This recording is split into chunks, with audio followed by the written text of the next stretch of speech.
आनंद विहार में मामूली विवाद में चली गोलियां। अंकित चौहान नाम के शख्स को लगी गोली। पुलिस ने 307 का मुकदमा दर्ज कर शुरू की जांच।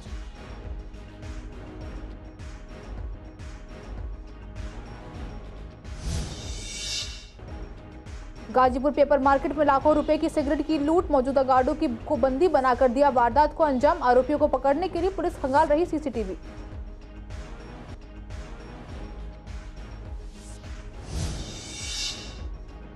पूरी दिल्ली में नहीं दिखा सफाई अभियान का असर। कई इलाकों में जगह जगह दिखी गंदगी। सीसीएन लाइव ने लिया पूर्वी दिल्ली के कई इलाकों का जायजा।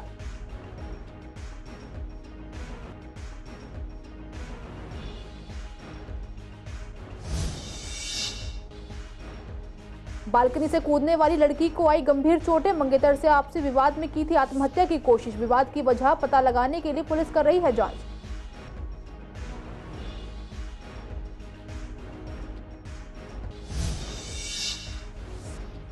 न्यू अशोकनगर पुलिस ने स्नैचर को किया गिरफ्तार। मोटरसाइकिल और मोबाइल फोन हुआ बरामद। आईपीसी की धारा के तहत हुआ मामला दर्ज।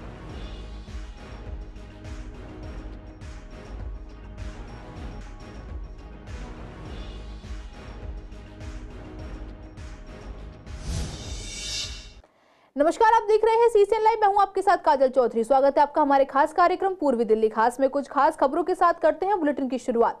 शहादा डिस्ट्रिक्ट के आनंद विहार इलाके में कल रात खाने पीने को लेकर हुई नोकझोंक इतनी बढ़ गई कि पहले नोकझोंक लड़ाई में तब्दील हुई और फिर देखते ही देखते लड़ाई इतनी बढ़ गई कि गोली चलने तक की नौबत आ गई, जिसमें अंकित चौहान नाम के एक शख्स को गोली लगी है। जानकारी के मुताबिक अंकित विश्वास नगर में रहता है।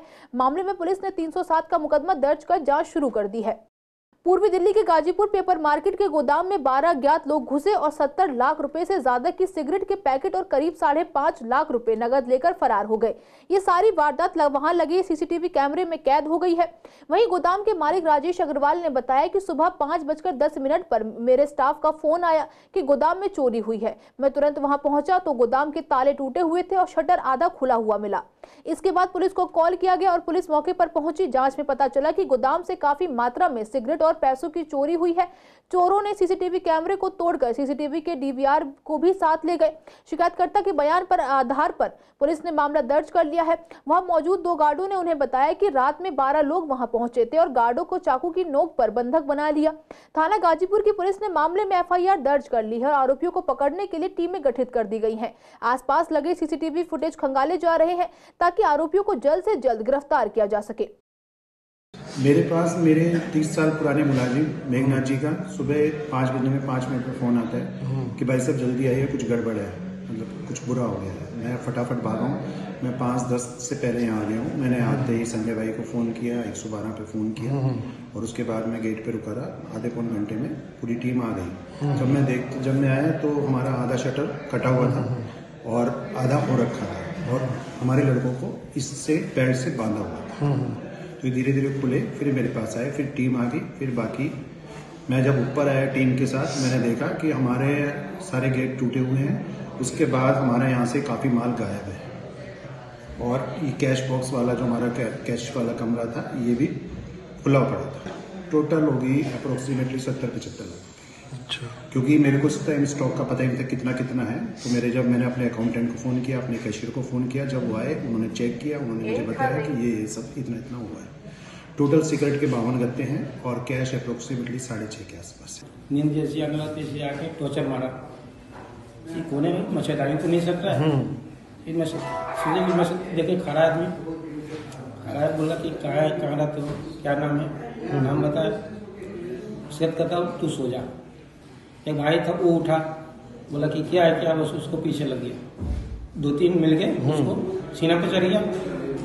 उसका दूर रोने लगा। मैं बोले कि उसको मत मारो, ये थोड़ा बताया गूंगा है, कान से कम सुनता है कि मैं कहा भी गूंगा है। फिर बोला कि इसको टेप मारो मुंह में और हाथ पैर में। यहाँ पे मार दो लेकिन मुंह में मत मारो और आँख में मत मारो क्योंकि इनकी बुखार लग रहा है। फिर छोड़ दिया। उसका दोनों साइड से आदमी लग गया, उधर भी इधर भी। सर पे अंदर लिया, कहा कि इधर उधर मत टच मत सोना। भाई साहब बोले कि मैं 2 घंटा से नींद नहीं पड़ रहा है, मेरे भी संकोच हो रहा है। ठीक है मैं आ रहा हूँ। किधर से खोला है, पीछे से कि आगे से, लेकिन एक मेन गेट से तोड़ा है। गैस जब सलाई मारा ना तो मुझे आवाज आया सनसनाहट की, किसा ये तोड़ देगा, ये सीटा काट देगा गैस वेल्डिंग से, वो सिगरेटें लूटेगा मेरे ख्याल से।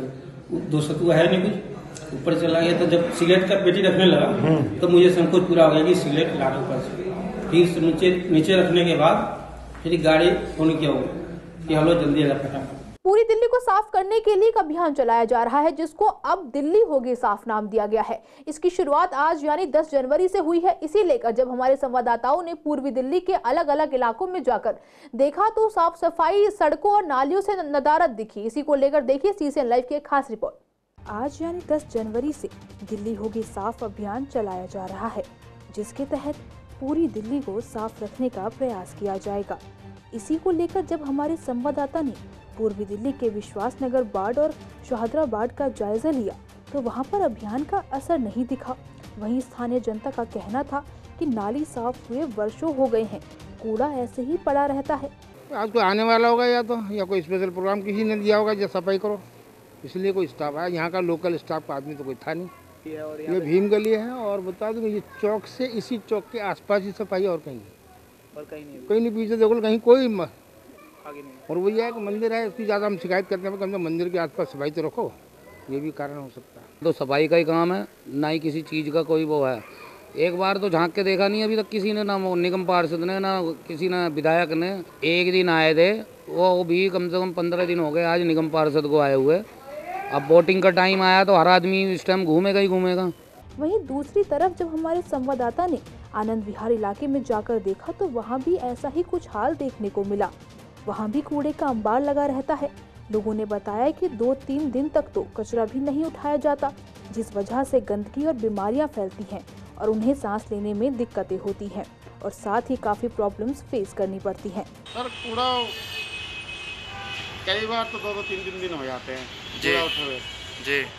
कई बार उड़ भी जाता है, कोई प्रोग्राम उनका हो रहा होता है तो उड़ जाता है, नहीं तो ऐसे पड़ा रहता है। गाड़ियाँ भी बोलो तो एक दिन 2 दिन में आती है। तो कितनी दिक्कतें होती हैं आपको? अभी तो है दिक्कत, अभी इनको सही से करना पड़ेगा काम, अभी नहीं हो पा रहा। सर मॉर्निंग में ही 10-11 बजे के आसपास उठ जाता है। उठ जाता है, कुछ लोग कह रहे नहीं उठता है, काफ़ी प्रॉब्लम आती है। गलियों में जैसे गली छोटी है तो वहाँ नहीं उठ पाता होगा, बाकी जो मेन रोड पे आता है वो सारा उठ जाता है। दिक्कतें होती है, चलने में बदबू आती है, छोटे बच्चे हैं, बड़े हैं, उसके स्मेल से बीमारियाँ कई तरीके की है। गुरु अंगद नगर में दोस्त के घर की बालकनी से छलांग लगाने वाली लड़की का अस्पताल में इलाज किया जा रहा है। रिपोर्ट में सामने आया है कि लड़की के सर पर गंभीर चोटें आने के साथ साथ शरीर में कई फ्रैक्चर्स भी हुए हैं। आपको बता दें कि परसों एक लड़की अपने दोस्त के घर की बालकनी से नीचे कूद गई थी। जांच में सामने आया कि वह अपने मंगेतर के साथ शादी की खरीदारी के लिए दोस्त के घर रुकी हुई थी। वहीं लड़की और मंगेतर के बीच आपसी विवाद हो गया, जिसमें बात शादी टूटने तक पहुंच गई, जिस वजह से लड़की बालकनी से कूद गई। पुलिस यह पता लगाने की कोशिश कर रही है कि विवाद की असल वजह क्या थी। पूर्वी दिल्ली थाना न्यू अशोक नगर की पुलिस ने एक स्नैचर को गिरफ्तार किया है। उसके पास से एक मोटरसाइकिल और एक मोबाइल फोन बरामद हुआ है। पूर्वी जिले की डीसीपी अमृता गुगलोत ने बताया कि गिरफ्तार आरोपी की पहचान संदीप के रूप में हुई है। डीसीपी ने बताया कि 8 जनवरी 2024 को थाना न्यू अशोक नगर में एक पीसीआर कॉल प्राप्त हुई कि वर्धमान प्लाजा शनि बाजार रोड पर एक मोबाइल फोन छीन लिया गया है। सूचना मिलने पर न्यू अशोक नगर थाना के एसआई यतेंद्र मौके पर पहुंचे और शिकायतकर्ता का बयान दर्ज किया। थाना न्यू अशोक नगर में आईपीसी की धारा के तहत मामला दर्ज किया गया और जांच शुरू की गई।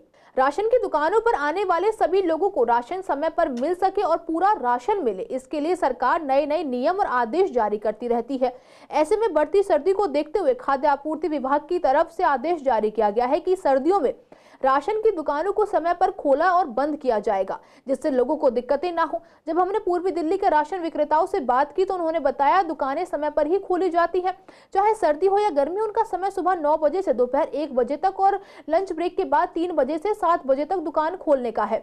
वहीं ग्राहकों का कहना है कि दुकानें समय पर ही खुलती हैं, लेकिन सर्दी की वजह से हम लोग लेट आते हैं। लेकिन अगर दुकान बंद होती है तो कार्ड जमा करके अगले दिन के लिए भी नंबर लगा जाते हैं, जिससे कि जल्द ही राशन मिल जाता है और दिक्कत नहीं होती है। नहीं, अभी टाइमिंग में कोई बदलाव नहीं है। हमारा 12 महीना 30 दिन एक ही टाइम रहता है। क्या टाइमिंग रहता है? 9 से 1 बजे तक और 3 से 7 बजे तक। नहीं, ऐसा अभी तक कुछ भी नहीं है। जो हमारा टाइम टेबल है वही टाइम टेबल रहता है। नहीं, ऑफिस से तो राशन ऑफिस से तो आते रहते हैं, चेकिंग करते हैं, वो बाकायदा विजिट करके जाते हैं। दुकान टाइम से खुलती है, मैंने तभी तो विजिट कर रहे हैं। मेरे ग्राहक तो चलते रहते हैं बराबर। हमें 7 भी बज जाए, 7:30 भी बज जाए, हम ये नहीं देखते कि हमारा टाइम खत्म हो गया लोग ग्राहक को भगा दे, ऐसा नहीं है। हम अपना टाइम बढ़ा सकते हैं, लेकिन गवर्नमेंट की तरफ से तो नहीं है।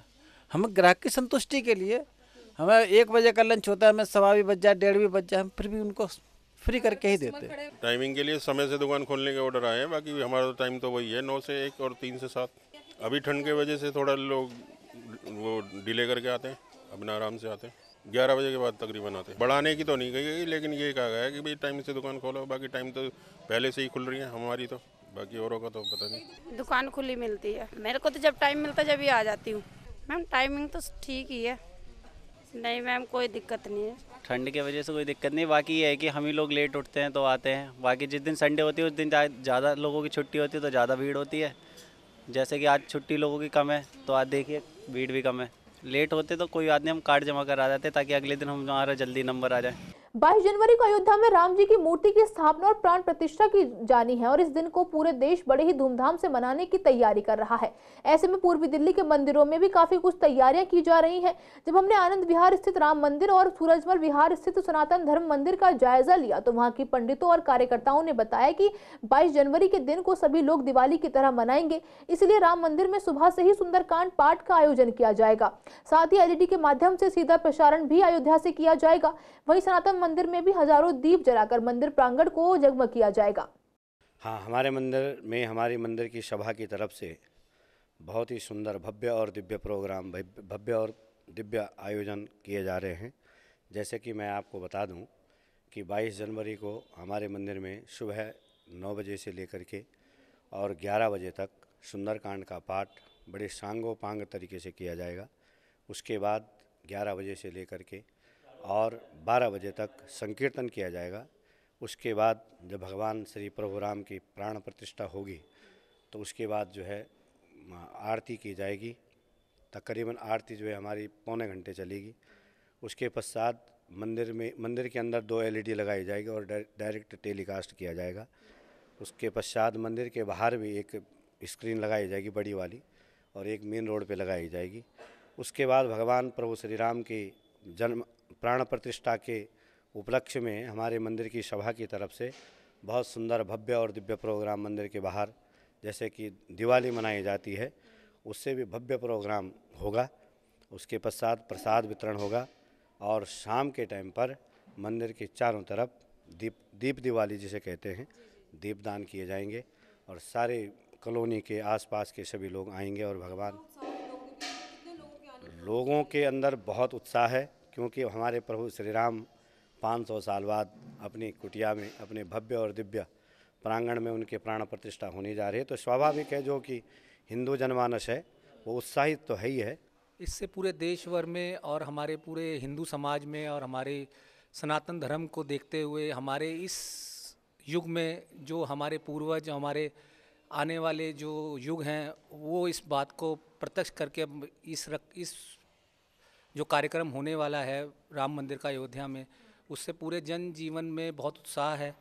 बहुत ही मतलब अपने धर्म को लेके और अपने इस युग में हम ये प्राण प्रतिष्ठा भगवान श्री राम को उनके घर लौटते हुए देखते हुए बहुत प्रसन्न हैं और बहुत ही उत्साहित हैं। देखिए, बड़ा हर्ष का विषय है ये। कितने सालों से कितने दशक बीत गए हैं, 500 साल से हमने भी देखे हैं कि चल रहे हैं ये, और ये मुद्दा आज सॉल्व हो गया। बहुत अच्छी बात है। हमारे हिंदुओं में बहुत जागृति आई है और हम बहुत हर्षित हैं, बड़े खुश हैं कि 22 तारीख हमारे लिए एक तरह का दिवाली का दिन होगा। हमने बहुत तैयारी करी है, अक्षत भी बट रहे हैं, बहुत लोग एक दूसरे आपस में दे रहे हैं और बहुत अच्छा लग रहा है कि दिवाली का महोत्सव लग रहा है। और घर घर में मैं एक अपील करना चाहता हूँ आप CCN के माध्यम से कि हर घर में 22 तारीख को कम से कम 5 दीपक वो जलाएं, राम जी की स्तुति करें, हनुमान चालीसा करें। भगवान जी का बहुत बड़ा आशीर्वाद है कि ये महोत्सव हमारे देश में इस 2024 के राममय वर्ष में ये होने जा रहा है। हमारे यहाँ तो बहुत कुछ कार्यक्रम है। पहले 21 तारीख को आपकी बहुत भव्य शोभा यात्रा निकाली जाएगी 4 ब्लॉकों में और बड़ी प्रसन्नता के साथ सभी भक्त अपने 4 ब्लॉकों के जुड़ करके और सभी बाहर से भी आएंगे। और दूसरे दिन 22 तारीख को आपके सुंदरकांड का पाठ होगा और उसके बाद प्रसाद वितरण और बड़ी प्रसन्नता के साथ हम वहाँ का सीधा प्रसारण यहाँ देखेंगे और सभी को आशीर्वाद प्राप्त यहाँ से भी होगा। अपने यहाँ दीपक भी जलाए जाएंगे शाम को और सभी को सूचित भी किया जा रहा है। हमारे सुंदरकांड भी होगा और सबको ये हाँ जी 22 को सुबह प्रातः 9 बजे, उसके बाद प्रसाद वितरण होगा और सभी भक्त यहाँ अपना भगवान का आशीर्वाद प्राप्त करेंगे। कितना उत्साह है लोग? अरे उत्साह तो इतना है कि हमारे 4 लोगों की क्या और बाहर से भी सब आएंगे, बहुत प्रसन्नता के साथ भगवान की कृपा का। निगम कर्मचारी अक्सर अपनी मांगों और समस्याओं को मेयर के सामने रखते हैं, लेकिन उसके बावजूद भी इनकी सभी समस्याओं को सुलझाया नहीं जाता है, जिससे ये कर्मचारी काफी परेशान रहते हैं और इन्हें घर चलाने में दिक्कतें भी होती हैं। ऐसे में दिल्ली सफाई कर्मचारी आयोग के चेयरमैन संजय गहलोत ने सिविल लाइंस के एक जोन के कर्मचारियों से बात की, उनकी समस्याओं को सुना और आश्वासन दिया कि उनकी बातों को मेयर के सामने रखेंगे। ऐसे में जब हमने पूर्वी दिल्ली के सफाई कर्मचारी यूनियन के नेता आरबी उटवाल से बात की तो उन्होंने बताया कि लगातार धरना करने और उनकी मांगों को बार बार मेयर के सामने रखने के बाद भी काम बहुत ही धीमी गति से चल रहा है और साथ ही कई वादे पूरे नहीं किए जा रहे हैं। ऐसे में केजरीवाल सरकार को निगम कर्मियों की मांगों को मानना चाहिए। 7 जून से हमारा धरना चला 2023 में, 6 अक्टूबर को समाप्त किया और मेयर साहिबा ने 3 बार बुलाया, तीनों बार झूठ बोला गया। सबसे बर्निंग इशू है कच्चे से पक्का करना। हमने कहा है रिकॉर्ड रूम में अगर एक एक रिकॉर्ड वेरीफाई करोगे तो इसमें 5 साल और लग जाएंगे, कर्मचारी पक्के नहीं हो पाएंगे। जब कर्मचारी के पास 2004 से सैलरी अकाउंट में आ गई है, वो पूरा डिटेल है, उसमें है उसका सबूत कि हाँ भाई कर्मचारी ने इतने दिन की तनख्वाह उठाई है, उसको मानकर ये पक्का कर सकते हैं अगर इनकी नीयत ठीक हो। देखिए कहीं ना कहीं ये वोट के राजनीति कर रहे हैं हमारे साथ और हम आने वाले समय में वोट की चोट दिखाएंगे भी, क्योंकि कोई भी सरकार हमारे सफाई कर्मचारियों बारे में ना तो मेडिकल कैशलेस कार्ड के बारे में सोच रही है और ना ही पक्के करने के। हम लोगों ने पक्कों का कार्य स्टार्ट करा दिया, उसके बाद से भी कुछ लेटर मिले हैं जो इक्का दुक्का लेटर हैं, बाकी काम तेजी से नहीं हुआ। और इस सरकार को हिलाने के लिए, केजरीवाल सरकार को हिलाने के लिए हमने त्यागराज स्टेडियम उन्हें भरना पड़ा और ये कहना पड़ा कि मैं काम कर रहा हूँ। जो भी आयोग में बैठे हो या कहीं भी बैठे हो या इनके अधिकारियों, इनके विधायकों, ये फॉर्मेलिटी पूरी कर रहे हैं वोट बटोरने के चक्कर में।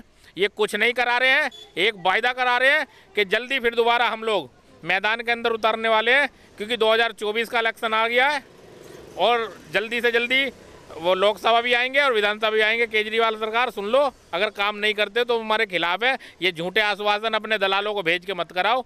मेयर के साथ हमारी कितनी दफे मीटिंग हो चुकी है, 2 बार मीटिंग हुई है, लेकिन मेयर हमारी कोई सुनवाई करती नहीं है। वो कहती है आगे से होगा, आगे से। मेयर से आगे से क्या होगा? केजरीवाल के खिलाफ धरना रखा, सब कुछ रखा, हमारा कोई सोल्यूशन नहीं हो पाया। जो उनके पास प्रेजेंट में पड़े थे 13 लेटर हमें दे दिए, उसके बाद एक का लेटर निकले या नहीं मिले हमें कोई पता नहीं है उस चीज़ का।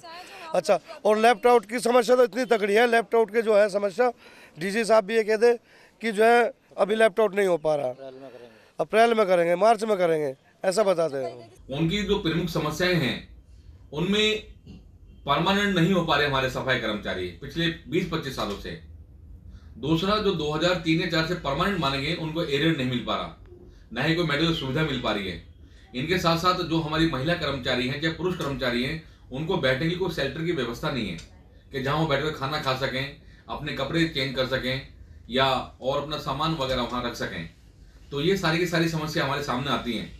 हमने अपने कर्मचारियों को वहां भी आश्वस्त किया गया है और अब भी हम यही कहना चाहते हैं कि जो भी ग्रीवेंसेज हैं दिल्ली सफाई कर्मचारी के माध्यम से, क्योंकि अभी हाईकोर्ट से जो ऑर्डर आया हमारे पास में उसमें साफ साफ निर्णय लिया गया है हाईकोर्ट की तरफ से कि दिल्ली सफाई कर्मचारी आयोग की तरफ से जो भी डायरेक्शंस दी जाएंगी या जो रिकमेंडेशंस दी जाएंगी उसको हर हाल में with in the stipulated period of 60 days उसको मानना ही पड़ेगा।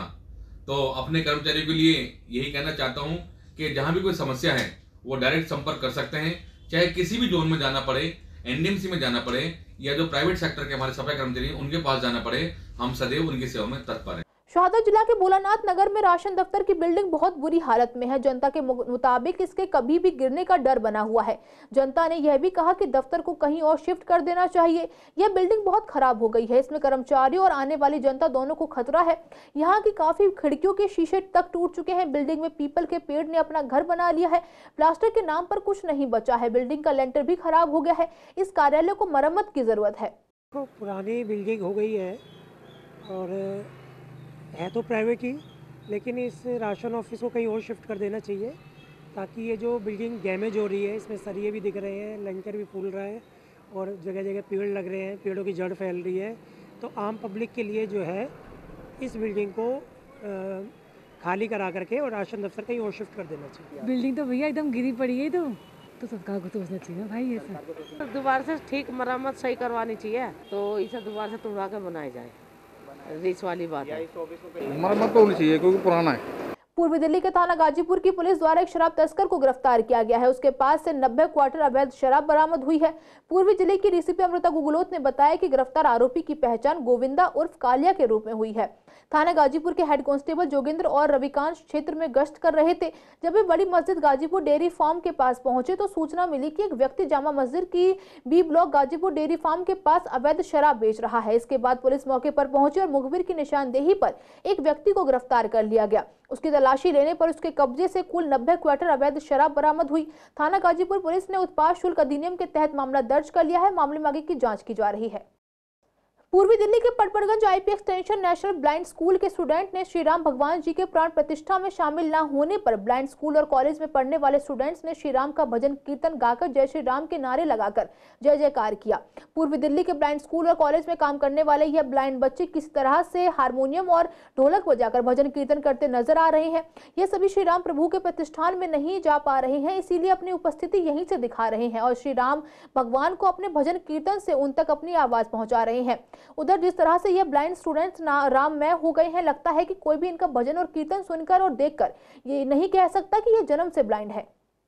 हम लोग तो 22 जनवरी को उद्घाटन है राम जी को, वहाँ पर हम लोग तो जा नहीं पाएंगे, इसलिए हमने सोचा कि यहीं आप लोग के जरिए हम यहीं से भजन गा करके उनका प्रणाम करके और उनकी प्रार्थना करके हम वहाँ तक अपना भजन पहुंचा सके, उनके चरण में अपना सादर प्रणाम भेज सके। राम भगवान से हम यही कामना करना चाहते हैं कि हम लोग इस हॉस्टल में स्कूल कॉलेज गोइंग टू ये हॉस्टल है, इस हॉस्टल में रह करके हम लोग अपनी पढ़ाई करते हैं और कंपटीशन की तैयारी करते हैं, तो वे हम लोगों को सफलता दिलाने में सहयोग करें, यही हम श्री राम भगवान से कामना करते हैं। देखिए लॉर्ड श्री राम जी से मेरी बस यही है कि जो विराजमान हो रहे हैं 22 जनवरी को, तो वहाँ पे हमारे प्राइम मिनिस्टर नरेंद्र मोदी जी भी वहाँ पे आएंगे और अपना जो भी उनका कंट्रीब्यूशन है वहाँ पे वो देंगे और इसके परिणाम स्वरूप जो कुछ भी वहाँ पे रिलीजियस पर्सपेक्टिव से भी जो भी कार्य हो रहे हैं वो वाकई काबिलियत तारीफ है। आज के लिए इस बुलेटिन में बस इतना ही। हर रोज ऐसी नई खबरें देखने के लिए देखते रहिए CCN लाइव। नमस्कार।